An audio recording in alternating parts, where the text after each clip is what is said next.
مومنو، تم پر روزے فرض کیے گئے ہیں جس طرح تم سے پہلے لوگوں پر فرض کیے گئے تھے، تاکہ تم پرہیزگار بنو۔ روزوں کے دن گنتی کے چند روز ہیں، تو جو شخص تم میں سے بیمار ہو یا سفر میں ہو تو دوسرے دنوں میں روزوں کا شمار پورا کر لے۔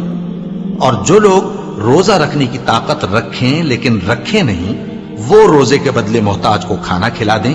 اور جو کوئی اپنی مرضی سے زیادہ نیکی کرے تو اس کے حق میں زیادہ اچھا ہے، اور اگر سمجھو تو روزہ رکھنا ہی تمہارے حق میں بہتر ہے۔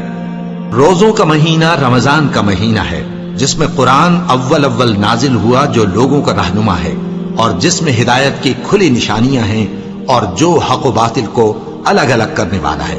تو جو کوئی تم میں سے اس مہینے میں موجود ہو چاہیے کہ پورے مہینے کے روزے رکھے، اور جو بیمار ہو یا سفر میں ہو تو دوسرے دنوں میں روزے رکھ کر ان کا شمار پورا کر لے۔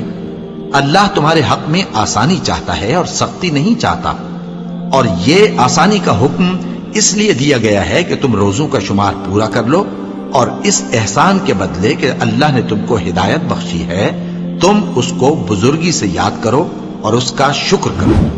اور اے پیغمبر، جب تم سے میرے بندے میرے بارے میں دریافت کریں تو انہیں معلوم ہو کہ میں تو تمہارے پاس ہی ہوں۔ جب کوئی پکارنے والا مجھے پکارتا ہے تو میں اس کی دعا قبول کرتا ہوں۔ تو ان کو چاہیے کہ میرے حکموں کو مانیں اور مجھ پر ایمان رکھیں تاکہ نیک رستہ پائیں۔ روزوں کی راتوں میں تمہارے لیے اپنی عورتوں کے پاس جانا جائز کر دیا گیا ہے، وہ تمہاری پوشاک ہیں اور تم ان کی پوشاک ہو۔ اللہ کو معلوم ہے کہ تم ان کے پاس جانے سے اپنے حق میں خیانت کرتے تھے، سو اس نے تم پر مہربانی کی اور تمہاری حرکات سے درگزر فرمائی، تو اب تم کو اختیار ہے کہ ان سے مباشرت کرو۔ اور اللہ نے جو چیز تمہارے لیے لکھ رکھی ہے یعنی اولاد، اس کو اللہ سے طلب کرو اور کھاؤ اور پیو، یہاں تک کہ صبح کی سفید دھاری رات کی سیاہ دھاری سے الگ نظر آنے لگے۔ پھر روزہ رکھ کر رات تک پورا کرو، اور جب تم مسجدوں میں اعتکاف بیٹھتے ہو تو ان سے مباشرت نہ کرو، یہ اللہ کی حدیں ہیں، ان کے پاس نہ جانا۔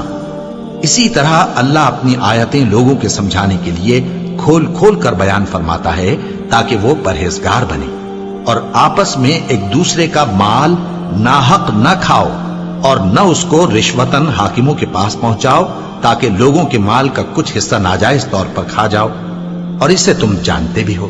اے پیغمبر، لوگ تم سے نئے چاند کے بارے میں دریافت کرتے ہیں کہ گھٹتا بڑھتا کیوں ہے۔